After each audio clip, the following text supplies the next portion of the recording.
The thunderstorm swept across the Kansas plains with a ferocity that made even the most stalwart settlers seek shelter. But Tess Nelson had nowhere to run. Her soaked hands fumbled with branches and the remnants of her wagon's canvas as she tried desperately to construct something, anything that might shield her from the relentless downpour that had already drenched her to the bone.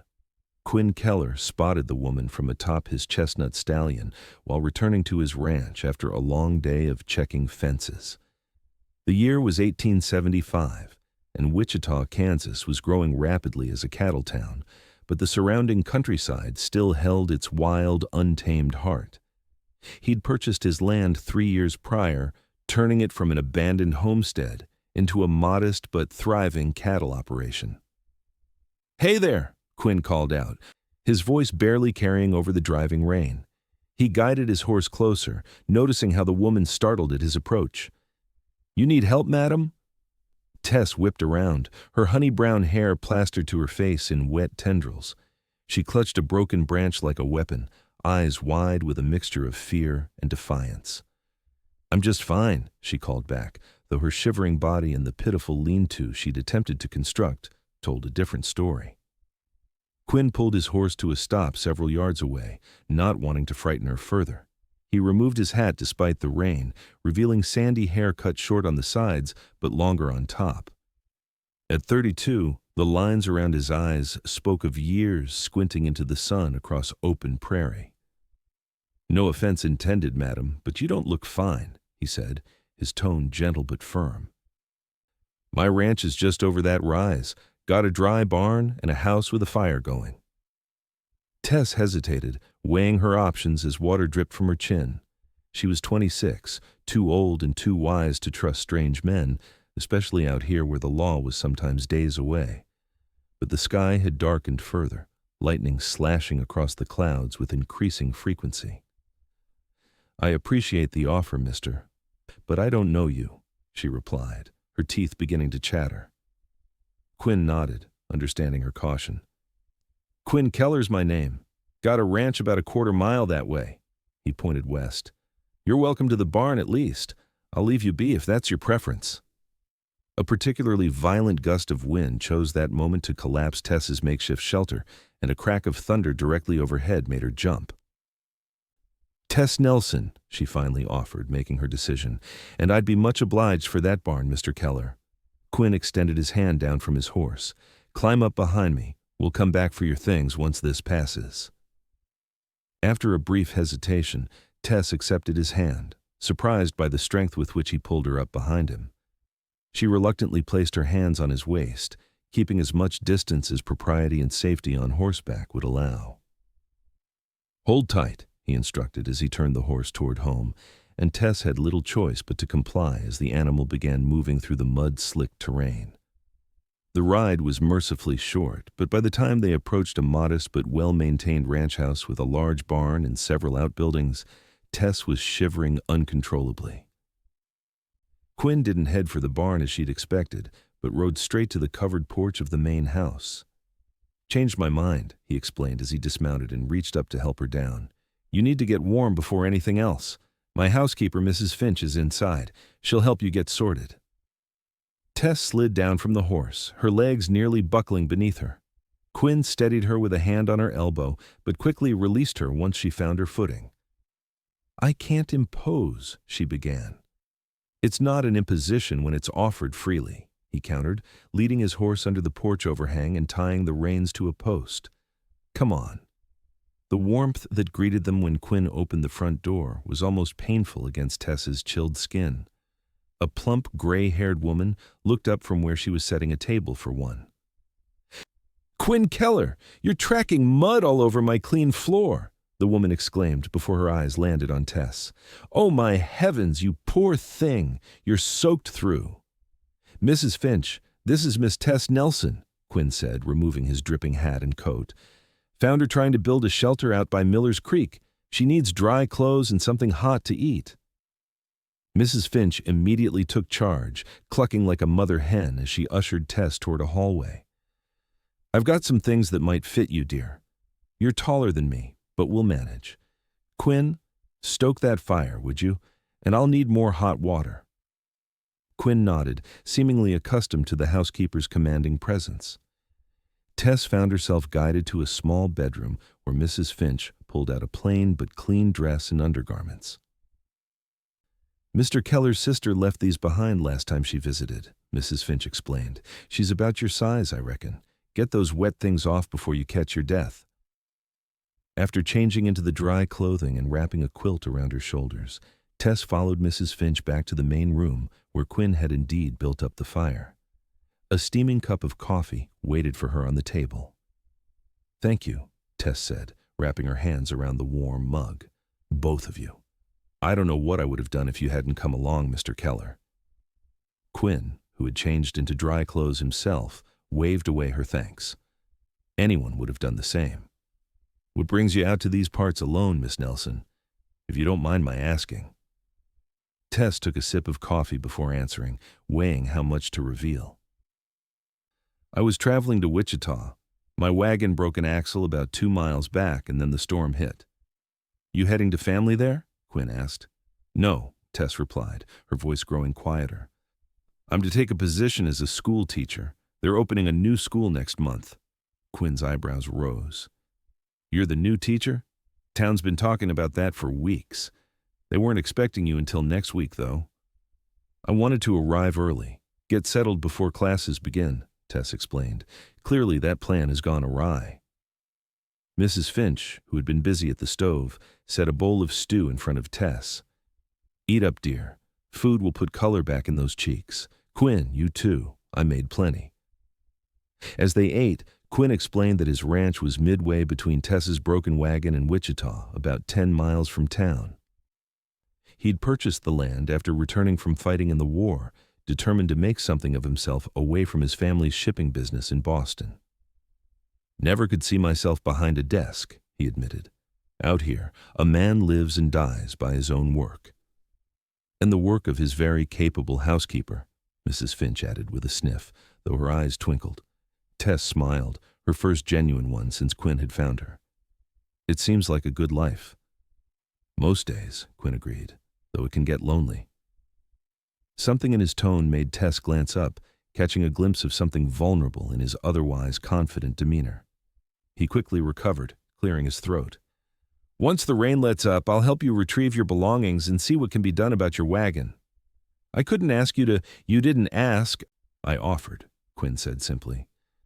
Besides, can't have Wichita's new schoolteacher arriving in town looking like she's been dragged through a creek. Mrs. Finch nodded approvingly. He's right about that. First impressions matter in a small town, especially for a young woman on her own. Tess wanted to argue but found she lacked the energy. The warmth of the fire, the food in her belly, and the strain of the day had caught up with her. She stifled a yawn behind her hand. I believe our guest needs rest, Mrs. Finch observed. The spare room is made up. You'll stay the night, of course. Oh, but It's still pouring, Quinn interrupted, nodding toward the window where rain continued to lash against the glass. And it'll be dark soon. Nothing to be done about your wagon tonight anyway. Tess reluctantly agreed, allowing Mrs. Finch to show her to a small but comfortable bedroom. Despite her misgivings about accepting charity from strangers, she had to admit that the prospect of a dry bed was too tempting to refuse. Sleep well, Miss Nelson, Quinn said from the doorway. Tomorrow we'll sort everything out. As Tess sank into the clean sheets, listening to the rain on the roof, she wondered about the quiet cowboy who had appeared like an answer to an unspoken prayer. There was something about Quinn Keller, a steadiness, a reliability that she found both comforting and intriguing. She pushed the thought away. She had come to Wichita for a fresh start, to establish herself as a respected teacher. Romantic notions about a rancher she'd just met had no place in those plans. Still, as sleep claimed her, she couldn't help but feel that perhaps her misfortune with the wagon might have been fortuitous after all. The next morning dawned clear and bright, as if the previous day's storm had never happened. Tess woke to the smell of coffee and bacon, her stomach rumbling in response. She dressed quickly in her own clothes, which Mrs. Finch had washed and dried overnight, and made her way to the kitchen. Quinn was already at the table, dressed in work clothes and looking as though he'd been up for hours. He stood when she entered, a gesture of politeness that seemed automatic rather than forced. "Good morning, Miss Nelson. Hope you slept well." "Very well, thank you," Tess replied, taking the seat Mrs. Finch indicated. "I can't remember the last time I slept so soundly." "Nothing like a good storm to make a body appreciate a roof," Mrs. Finch said, placing a plate loaded with eggs, bacon, and biscuits in front of Tess. "Eat up. Quinn's going to take you to your wagon after breakfast." Quinn nodded, his eyes briefly meeting Tess's across the table. "Figured we'd see what can be salvaged and what needs replacing. I've got a wagon we can use to transport your things back here, if that's agreeable." "Back here?" Tess asked, surprised. "I thought we'd take everything directly to Wichita." "Wagon axle won't fix itself," Quinn pointed out. "And if I'm to help with that, it makes more sense to bring everything here first. Unless you're in a particular hurry to reach town?" Tess considered this. She had planned to use the extra week to settle in, learn about the town, and prepare for her teaching duties. But she supposed it didn't much matter where she did that preparation. "I suppose that makes sense," she conceded, "as long as I can reach Wichita by next Friday at the latest." "Should have you there well before then," Quinn assured her. "Might even be able to fix that axle today, depending on the damage." After breakfast, they set out on horseback, Quinn leading the way back to where he'd found Tess the previous day. In the daylight, with the storm cleared, the Kansas landscape spread out around them in rolling waves of prairie grass and wildflowers. Despite her predicament, Tess couldn't help but appreciate the beauty of it. "It's lovely out here," she remarked as they rode side by side. "Different from Ohio, where I grew up." Quinn glanced over at her. "What part of Ohio?" "A small town near Columbus. My father was the doctor there," Tess explained. "After he passed last year, there wasn't much keeping me there. When I saw the advertisement for a teacher in Kansas, it seemed like an opportunity for a fresh start." "I'm sorry about your father," Quinn said quietly. "Losing family is never easy." Something in his tone suggested personal experience, but before Tess could inquire, Quinn pointed ahead. "There's your wagon." The wagon sat listing to one side, the broken axle immediately apparent. Tess's belongings, what hadn't been in the small bundle she'd taken with her while attempting to build shelter, were soaked, but largely intact, thanks to the oilcloth she'd used to cover them. Quinn dismounted and helped Tess down before examining the wagon closely. He ran his hand along the broken axle, his expression thoughtful. "It's not as bad as it could be," he finally said. "The wheel itself is fine. It's just the axle that snapped. I've got lumber at the ranch that would work for a replacement. Might take a day or two to shape it properly, but it's doable." Relief flooded through Tess. "That's wonderful news. I feared I might have to abandon the wagon entirely." "We'll need to unload everything first, take it back to the ranch," Quinn said, already beginning to untie the oilcloth. "Then I can come back with some tools and see about getting the wagon itself moved." They worked together to load Tess's belongings onto Quinn's horse and the one she'd borrowed. There wasn't much, some books, clothing, a few keepsakes, and teaching supplies. Quinn seemed surprised by the modest amount. "Most folks coming west bring more," he commented as they secured the last bundle. "I wanted to travel light," Tess replied, though the truth was she hadn't had much to bring. After her father's medical debts were settled, there had been precious little left. Back at the ranch, they unloaded her belongings in the barn, setting aside things that needed to dry out. Quinn then headed back with tools and his farmhand, a young man named Billy, to work on moving the damaged wagon. Mrs. Finch kept Tess company, regaling her with stories about Wichita and its inhabitants. Tess listened attentively, knowing that understanding the community would be essential to her success as a teacher. "Quinn's well respected in these parts," Mrs. Finch mentioned as they prepared lunch. "Started with next to nothing and built this place up through sheer determination. Folks take notice of that kind of grit." "He seems capable," Tess said carefully. Mrs. Finch gave her a knowing look. "That he is, and unmarried, which has every mother with an eligible daughter in a 20-mile radius plotting. Not that he pays them any mind." "I'm not," Tess began, feeling heat rise to her cheeks. "Of course not, dear," Mrs. Finch said with a smile that suggested she didn't believe Tess's unspoken denial for a moment. Just making conversation. By late afternoon, Quinn and Billy had managed to get the wagon back to the ranch. The broken axle looked even worse in the clear light of day, but Quinn seemed undaunted. "I'll start on it tomorrow," he told Tess as they stood beside the damaged vehicle. "Need to measure everything precisely before I cut into the oak I've been saving." "I can't thank you enough for all this help," Tess said sincerely. Quinn shrugged, looking slightly uncomfortable with her gratitude. "It's nothing. Neighbors help neighbors out here. It's how we all survive." "We're not exactly neighbors," Tess pointed out. A smile tugged at the corner of Quinn's mouth. "Well, you're for now." That evening, after a dinner during which Quinn asked Tess about her teaching experience and plans for the school, Mrs. Finch retired early, leaving them alone by the fire. A slightly awkward silence fell between them until Quinn broke it. "Would you like to see the rest of the ranch tomorrow? Might help pass the time while I work on the axle." Tess, who had been dreading a day of idleness, readily agreed. "I'd like that very much. I've never been on a working ranch before." "It's nothing fancy," Quinn warned, "but I'm proud of what I've built here." "As you should be," Tess said. It can't have been easy, starting from scratch in unfamiliar territory. Quinn looked into the fire, his expression distant. "After the war, I needed something that was mine, something I'd built with my own hands. My father wanted me to join the family business in Boston, but after what I'd seen..." He trailed off, then shook his head slightly. "Sorry, don't mean to burden you with old memories." "It's not a burden," Tess said softly. "I understand needing to forge your own path." Their eyes met across the space between them, and for a moment Tess felt a connection that went beyond mere conversation, a recognition of kindred spirits, perhaps. Then Quinn stood, breaking the spell. "Getting late," he said, his voice gruff. "I'll see you in the morning, Miss Nelson." "Tess," she corrected him. "Please call me Tess." He nodded once. "Good night, Tess."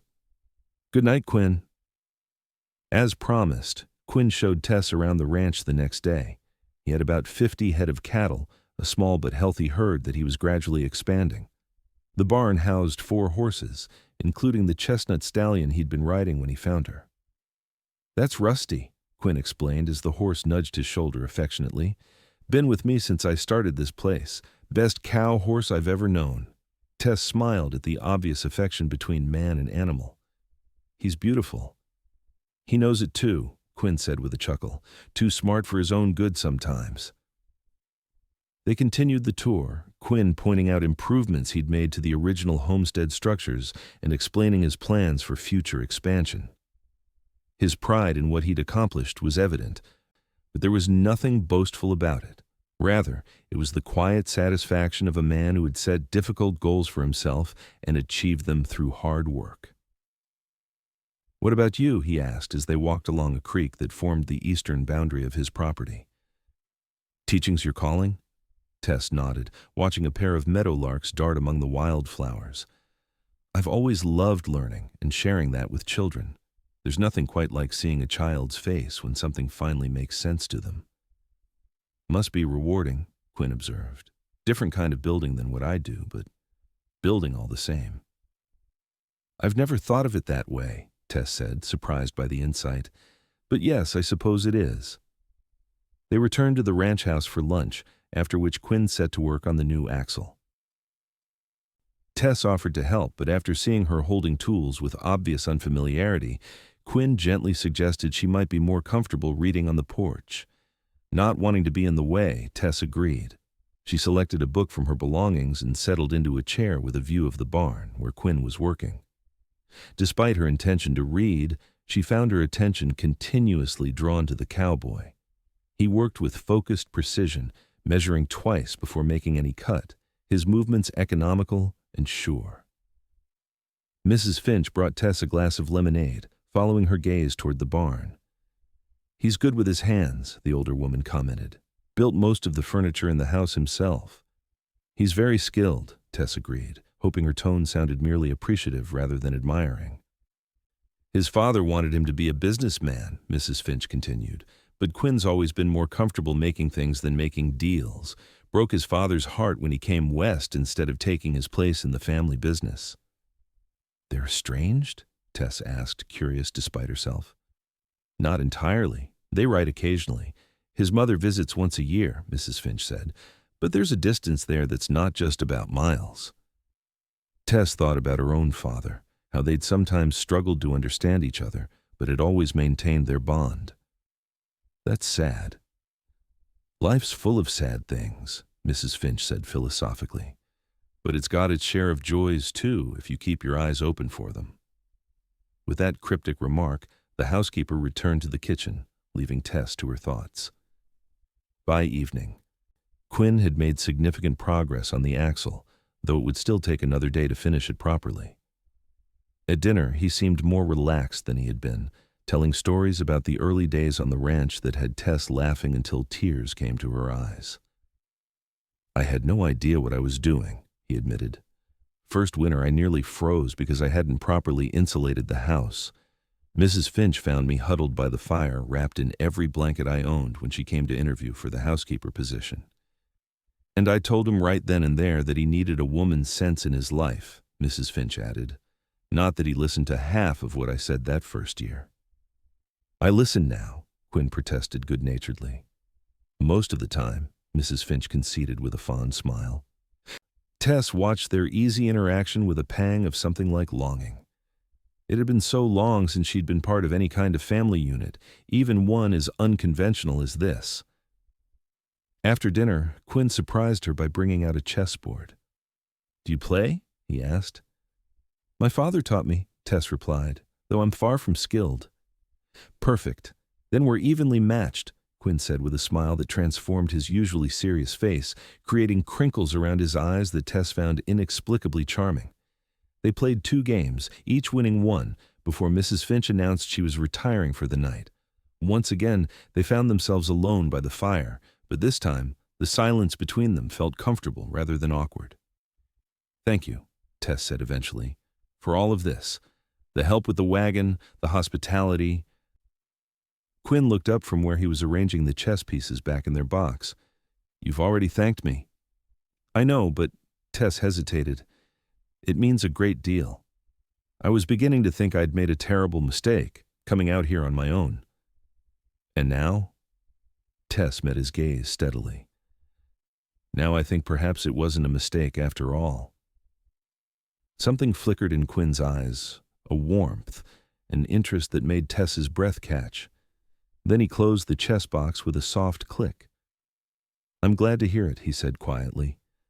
"Kansas needs good teachers, and Wichita isn't so far from here, just a few hours' ride." The implication that they might see each other again after she moved to town hung in the air between them, neither acknowledging it directly, but both aware of its presence. "I should turn in," Tess said finally. "It's been a long day," Quinn nodded. "I'll have that axle finished by tomorrow afternoon if all goes well.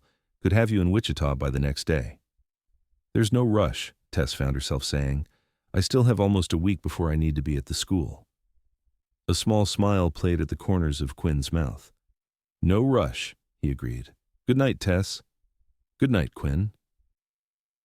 The next day proceeded much like the one before, with Quinn working on the axle and Tess helping Mrs. Finch around the house or reading on the porch. By mid-afternoon, Quinn announced that the axle was ready to be installed. "Want to help?" he asked Tess. "Could use an extra pair of hands." Eager to be useful and to repay some of his kindness, Tess readily agreed. Under Quinn's patient instruction, she held tools and braced parts as he worked to fit the new axle to her wagon. The work was physically demanding, and by the time they finished, Tess's arms ached and dirt smudged her face, but she felt a sense of accomplishment she hadn't expected. "We make a good team," Quinn remarked as they stood back to admire their handiwork. The wagon now stood level, the new axle a slightly different color from the rest of the undercarriage, but sturdy and well-crafted. "Yes, we do," Tess agreed, surprised by how much she enjoyed working alongside him. They walked back to the house together, the late afternoon sun casting long shadows across the yard. Halfway there, Quinn stopped suddenly. I almost forgot. There's something I want to show you before dinner." He pointed toward a small hill behind the house. "Up there. Best view on the property, especially this time of day." Curious, Tess followed him up the gentle slope. At the top, she gasped softly. The setting sun painted the prairie in shades of gold and amber, the tall grasses rippling like waves in the gentle breeze. In the distance, she could see the silver ribbon of a river winding its way across the landscape. "It's beautiful," she breathed. "This is why I stayed," Quinn said quietly, standing beside her. "First time I saw this view, I knew this was where I belonged." Tess turned to look at him, struck by the open vulnerability in his expression as he gazed out at the land he loved. Without thinking, she reached out and touched his arm. "I understand why," she said. Quinn looked down at her hand, then up at her face. Something shifted in his eyes, a decision being made. Slowly, giving her every chance to pull away, he leaned closer. The kiss was gentle, questioning, over almost before it began. Quinn drew back immediately, uncertainty written across his features. "I shouldn't have—" "Yes, you should," Tess interrupted, surprising herself with her boldness. Then, before she could reconsider, she rose on her toes and pressed her lips to his again. This time, the kiss deepened, Quinn's arms coming around her waist as Tess's hands found their way to his shoulders. When they finally broke apart, both were breathing faster than normal.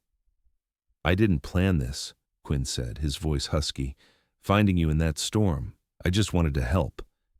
"I know," Tess assured him. "I wasn't looking for—" She gestured between them, unable to find the right words.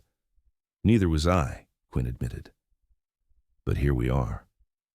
Here they were indeed, standing on a hilltop as the sun sank toward the horizon, both suddenly aware that what had begun as an act of kindness had somehow transformed into something neither had anticipated.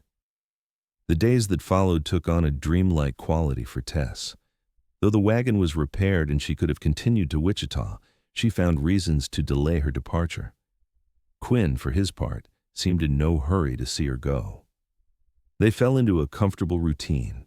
Mornings were spent helping with ranch chores, Quinn teaching Tess about cattle and horses while she shared stories of her teaching experiences. Afternoons often found them riding across Quinn's land, exploring creeks and meadows, sometimes stopping to enjoy a simple picnic prepared by Mrs. Finch. In the evenings, after dinner, they would sit on the porch, watching the stars appear, talking about everything and nothing. Quinn told Tess about his time in the war, experiences he rarely shared with anyone.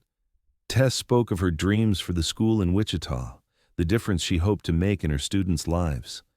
And there were more kisses, stolen moments behind the barn, lingering goodnight embraces on the porch, once even a passionate interlude in the meadow where they'd stop to rest during a ride. But always, Quinn remained respectful, never presuming or pushing for more than Tess was ready to give.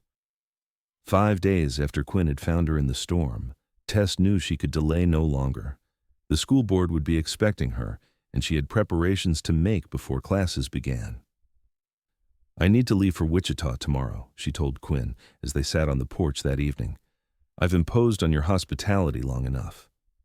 Quinn was quiet for a long moment. "It hasn't been an imposition," he finally said. "Having you here, it's been the best week I can remember in a long time." Tess reached for his hand, twining her fingers with his. "For me, too." "I'll drive you into town myself," Quinn offered. "Make sure you get settled properly." The following morning dawned clear and bright, much like the day after the storm.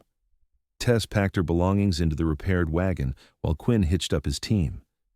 Mrs. Finch prepared a basket of food for their journey and pressed a small package into Tess's hands. "Just some things you might need," the older woman explained, "and a few treats." "Town life can be lonely at first." Tess hugged her impulsively. "Thank you for everything, Mrs. Finch. I'll miss your cooking." "You'll have to visit then," Mrs. Finch replied with a knowing glance between her and Quinn. "Both of you." The journey to Wichita took most of the day, Quinn driving the wagon with Tess beside him. They talked little, both aware of the approaching separation and unsure what it meant for whatever had grown between them. As they approached town, the buildings growing more numerous and the streets busier, Tess felt a knot forming in her stomach. She was excited about her new position, eager to meet her students and begin her work. But leaving Quinn and the peaceful routine they'd established filled her with an unexpected sense of loss. The schoolhouse was easy to find, a new wooden building on the edge of town with an attached small residence for the teacher. Quinn helped Tess unload her belongings, carrying them into the modest quarters that would be her new home. "It's nice," he said, looking around at the simple but clean rooms. "They've prepared well for you." "Yes," Tess agreed, though the place felt strangely empty compared to the warmth of Quinn's ranch house. When everything was unloaded and arranged, they stood awkwardly in the doorway, neither quite ready to say goodbye. "I should get back," Quinn said finally. "Got chores waiting." Tess nodded, fighting an irrational urge to ask him to stay. "Thank you again for everything." Quinn looked at her for a long moment, his expression unreadable. Then he reached out, gently tucking a strand of hair behind her ear. "Be well, Tess Nelson," he said softly. "Wichita's lucky to have you." He turned to go, but Tess caught his arm. "Will I see you again?" Something like hope flickered in Quinn's eyes. "Would you want to?" "Yes," Tess said simply. A slow smile spread across Quinn's face. "Then you will.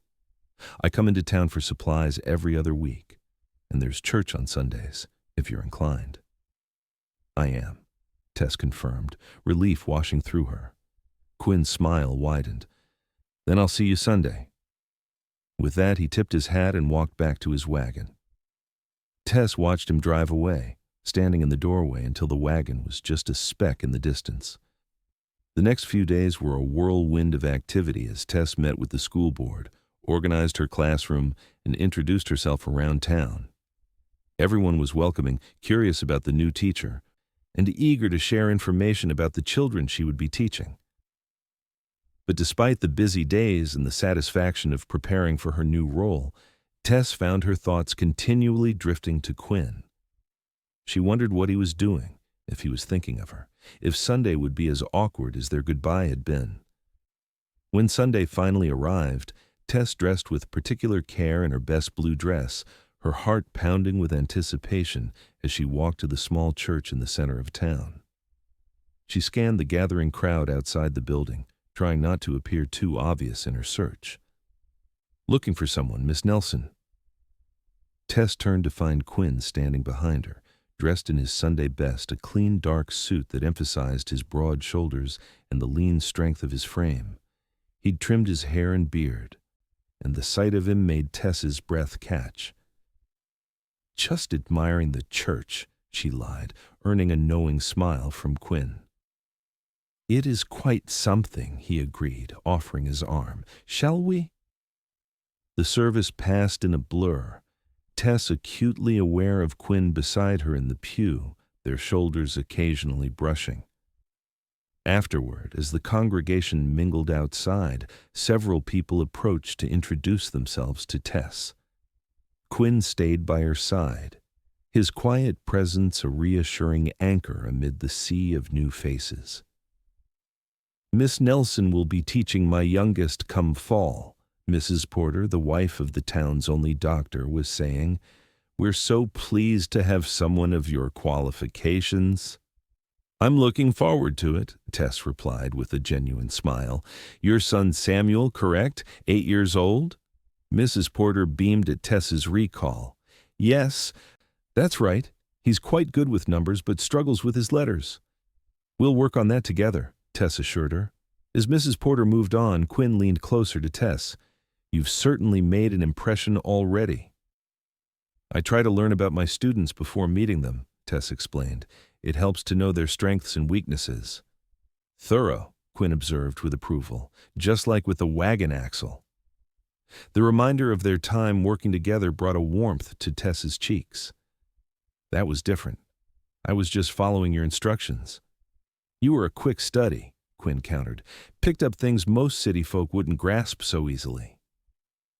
Before Tess could respond, they were approached by a severe-looking older man whom Tess recognized as Mr. Hargrove, the head of the school board. "Miss Nelson," he greeted her with a nod. "I see you've met Mr. Keller." Actually, Mr. Keller is the reason I made it to Wichita at all, Tess explained. My wagon broke down during the storm last week, and he was kind enough to offer assistance. Mr. Hargrove's eyebrows rose slightly. Is that so? Well, Quinn has always been one to lend a hand where needed. He turned to Quinn. How's that herd coming along? Still planning to drive them to the railhead next month? That's the plan, Quinn confirmed. Prices are good this year. The conversation shifted to cattle and business matters, and Tess found herself studying Quinn in this new context.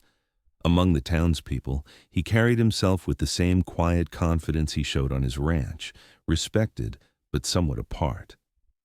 She wondered how much of that separation was by choice, and how much was imposed by his status as an outsider who had chosen to make Kansas his home.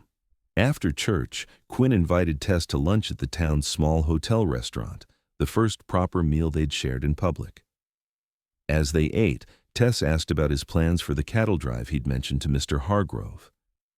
It's a small drive compared to some, Quinn explained. Just my herd. We'll take them to Dodge City where the railroad can ship them east. Takes about a week there and back if the weather holds. Sounds dangerous, Tess commented, trying to mask her concern. Quinn shrugged. Can be. But with a good crew, it's manageable. Billy's coming along, and I've hired 2 more hands for the drive. When will you leave? 3 weeks from now, Quinn said. Should be back before your school term starts, if all goes well. The fact that he'd mentioned the timing in relation to her schedule didn't escape Tess's notice, nor did the implication that he planned to be present for her first day of teaching. I'd like that, she said softly, to have you there when the school opens. Quinn reached across the table, briefly touching her hand. Then I'll make sure of it. The weeks that followed established a pattern that gradually became the new normal for both of them. Quinn rode into town every few days, ostensibly for supplies, but always finding time to visit Tess. Sometimes they simply walked together through Wichita's growing streets. Other times, Quinn helped with preparations at the schoolhouse, building bookshelves or repairing desks. On Sundays, they attended church together. And afterward, Quinn would take Tess for drives in the countryside, sometimes returning to his ranch where Mrs. Finch would serve a sumptuous dinner, clearly delighted by their continuing relationship. Tess met more of the townspeople and began to feel accepted into the community. Quinn, she noted, seemed to become more comfortable in town as well, less the solitary rancher and more an integrated part of Wichita's social fabric. Their relationship deepened with each encounter, conversations ranging from childhood memories to future dreams. Physical affection remained restrained in public, but in private moments, riding across Quinn's land or sitting on the porch of Tess's small teacher's residence, they expressed their growing feelings more freely. 2 days before Quinn was scheduled to leave for the cattle drive, he arrived at Tess's door with an unusually serious expression. I need to ask you something, he said without preamble when she invited him in. Tess felt a flutter of nervousness. Of course. What is it? Quinn paced the small sitting room for a moment before turning to face her. I know we haven't known each other long, just a few weeks since that storm, and I know you've only just settled here, started building your life in Wichita. He paused, running a hand through his hair in a gesture Tess had come to recognize as a sign of his rare moments of uncertainty. Quinn, she prompted gently. I'm not good with words, he admitted, but better with actions. But some things need saying out loud. He took a deep breath. I care for you, Tess, more than I expected to care for anyone again after the war took so many I called friends. Tess's heart quickened at his words, but she remained silent, sensing he had more to say. I'm leaving for the drive day after tomorrow, Quinn continued, and I know it's not particularly dangerous, not with the crew I've hired, but cattle drives have their risks, and it got me thinking about what's important. He moved closer, taking both her hands in his. I don't want to pressure you. You've got your teaching to think about, your new life here, but I need you to know, before I go, that what I feel for you is real and lasting. Tess squeezed his hands, emotion welling up in her throat. I feel the same way, she managed to say. These past weeks, they've meant everything to me. Relief washed over Quinn's features, followed quickly by determination. Then there's something else I need to ask, not now, not today, but when I return from the drive. Would you consider a proper courtship? With an eye toward, he faltered, then straightened his shoulders. With an eye toward marriage, eventually, if that's something you might want. Tess felt tears prick at her eyes, happy ones that blurred her vision of Quinn's earnest face. I would consider it, she said, her voice steadier than she expected. More than consider it. Quinn's smile was like sunrise breaking across the prairie. He pulled her gently into his arms, kissing her with a tenderness that spoke volumes about his feelings. I'll come back to you, he promised when they parted. As quickly as I can. I'll be waiting, Tess assured him. Be careful out there. The morning Quinn left for the cattle drive. Tess rode out to his ranch to see him off. The pre-dawn air was cool, the sky just beginning to lighten in the east as Quinn and his small crew prepared to move the herd. Remember what I said, Quinn told her as they stood a little apart from the others. I'll be back before school starts. I'll hold you to that, Tess replied, trying to keep her tone light despite the worry that had settled in her chest since their conversation 2 days earlier. Quinn touched her cheek gently. Keep an eye on Mrs. Finch for me. She pretends she doesn't need checking on, but at her age. Of course, Tess promised. I'll ride out every few days. With a final kiss and a tip of his hat, Quinn mounted Rusty and rode toward where Billy was already beginning to move the cattle.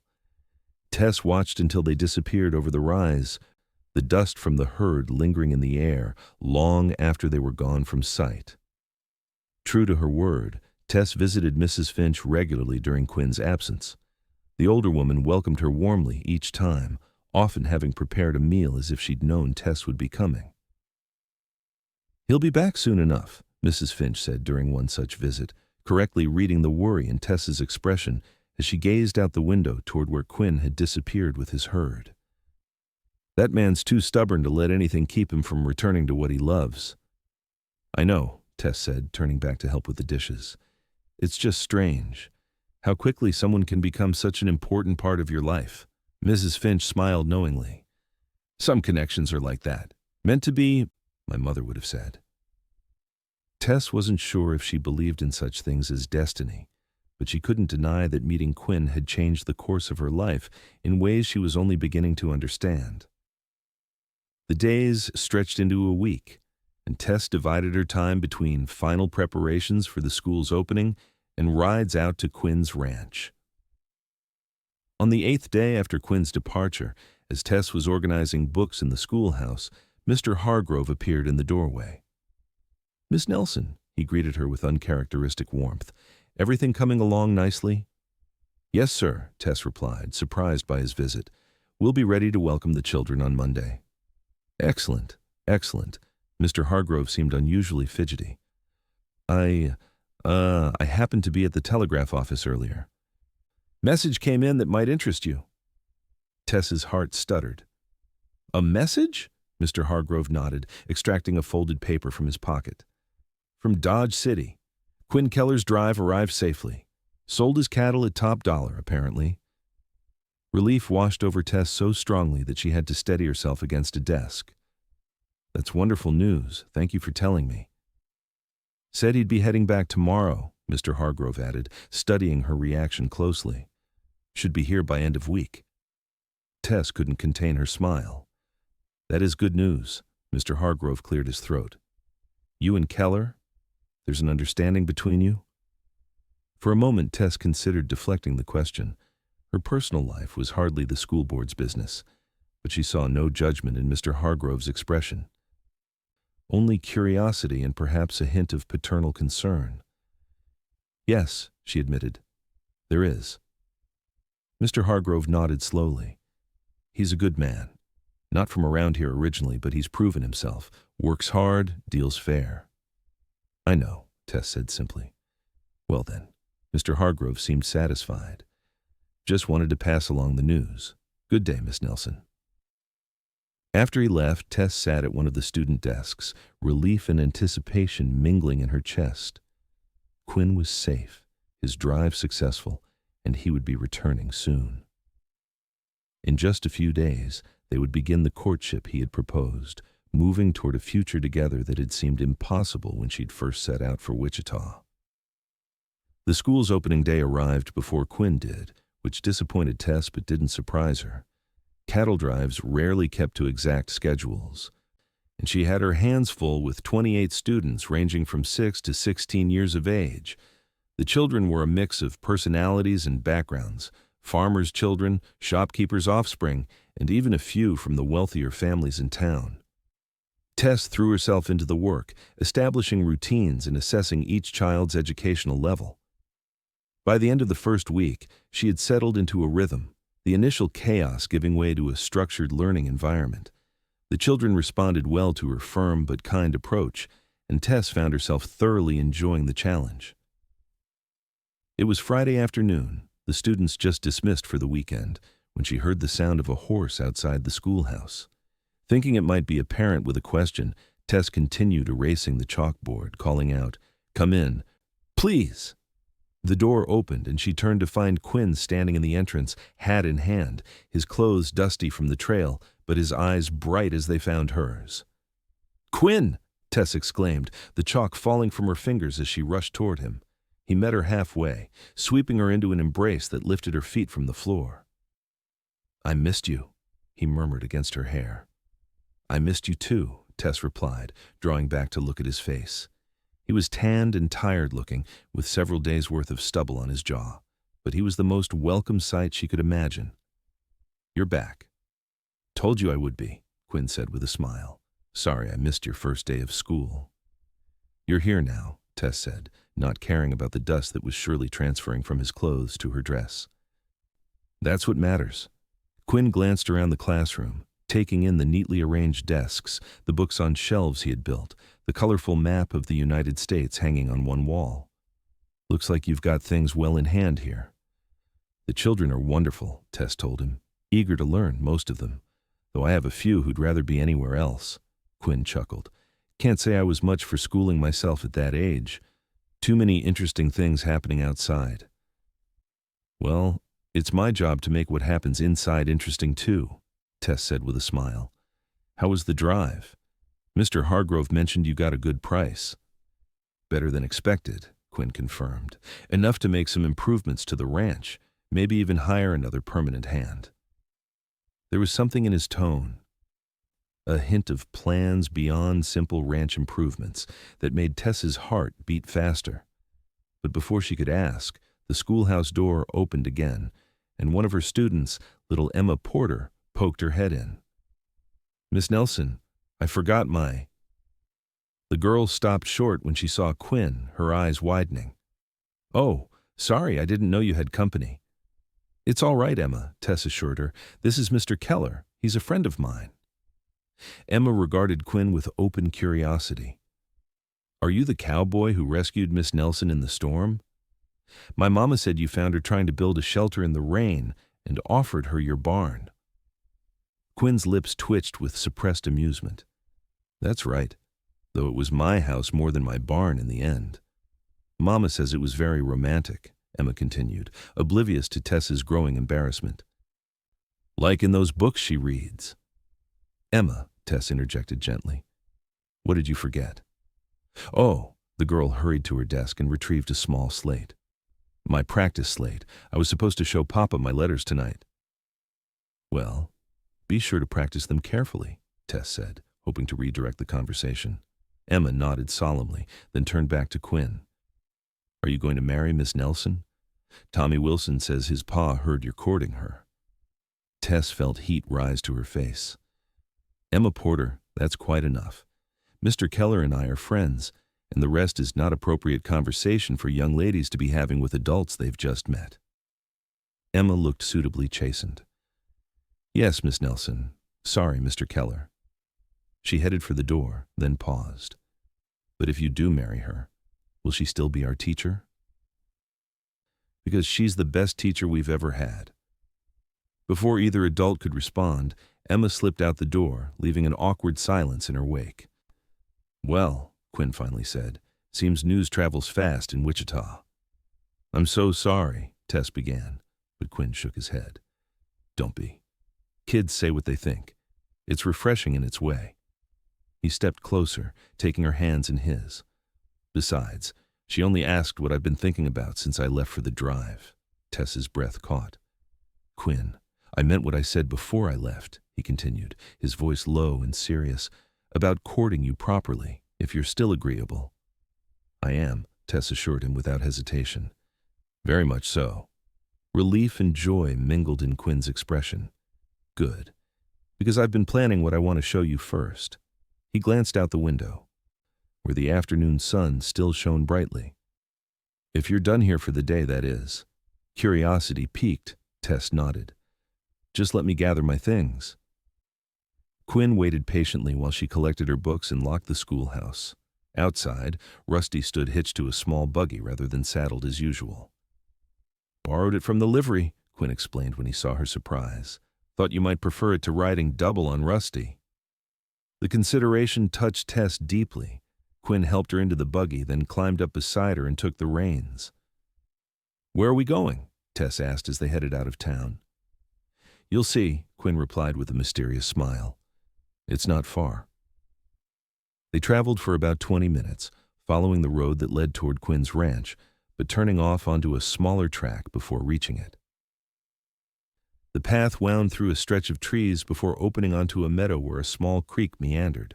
On a rise overlooking the water stood the beginnings of a structure, just a foundation and some framing, but clearly the start of a house. Quinn halted the buggy near the construction and helped Tess down, watching her face as she took in the sight. What is this? She asked, though she had begun to suspect the answer. Could be our home, Quinn said quietly. If you want it to be. Tess turned to him, eyes wide. Our home.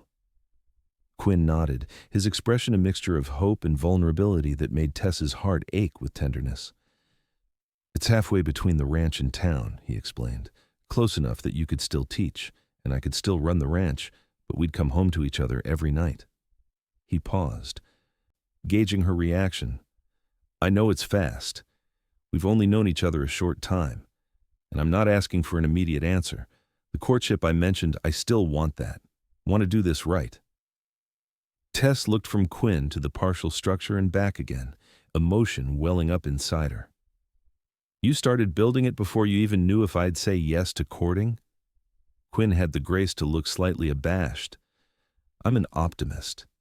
And even if you'd said no, well, I'd have found some use for it eventually. The casual way he dismissed what must have been hours of hard work, all done on the hope that she might one day share his life, moved Tess profoundly. Show me, she requested softly. Show me what you've planned. Relief flooded Quinn's face. He took her hand and led her closer to the construction, pointing out where each room would be. Main room here with a big fireplace, kitchen through there, 3 bedrooms. He caught himself, a hint of color rising to his tanned cheeks. For the future, I mean, if you wanted children, Tess finished for him, her heart so full she thought it might burst. Yes, I've thought about that too. They stood there amid the skeletal beginnings of what could be their home, hands clasped, the future stretching before them like the vast Kansas prairie full of promise, challenges, and beauty. I love you, Tess Nelson, Quinn said simply. Found you trying to build a shelter in the rain, and somehow ended up offering you my heart instead. Wasn't in my plans, but I can't imagine my life without you now. Tess reached up to touch his face, fingers tracing the strong line of his jaw. I love you too, Quinn Keller. And yes, I will court with you, with every intention of saying yes when you decide the time is right to ask the next question.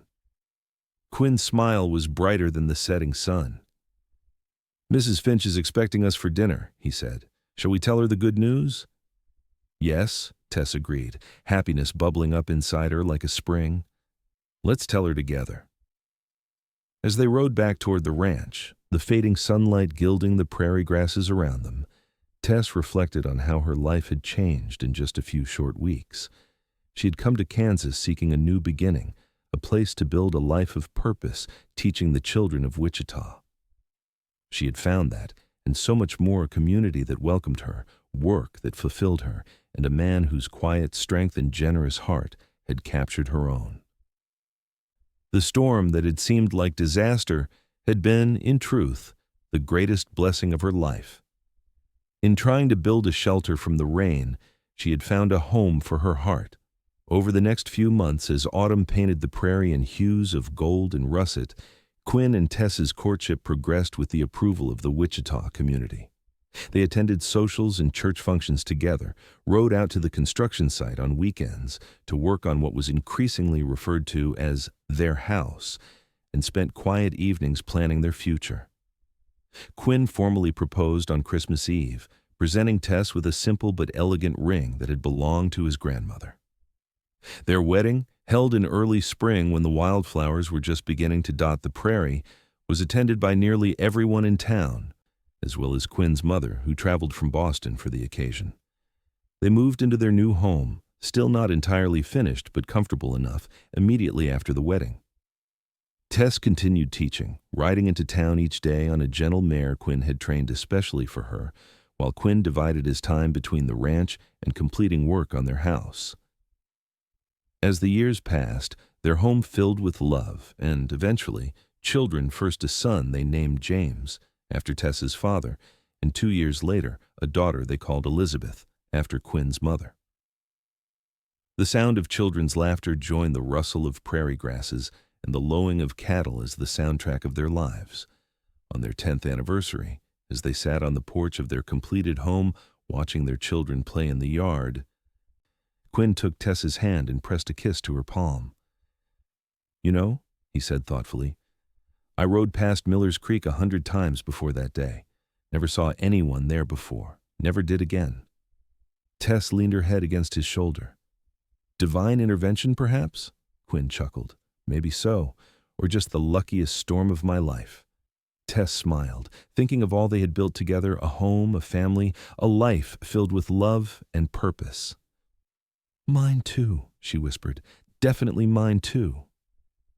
They remained on that land for the rest of their lives, watching their children grow, the town of Wichita expand, and the Wild West gradually transform into something more settled, but no less beautiful. Quinn's ranch prospered, eventually passing to their son, while their daughter followed in Tess's footsteps to become a teacher. And on quiet evenings, long after the children were grown with families of their own, Quinn and Tess would still sit together on their porch, hands clasped, watching the sunset paint the Kansas sky in shades of glory, grateful for the storm that had brought them together and the love that had weathered every season.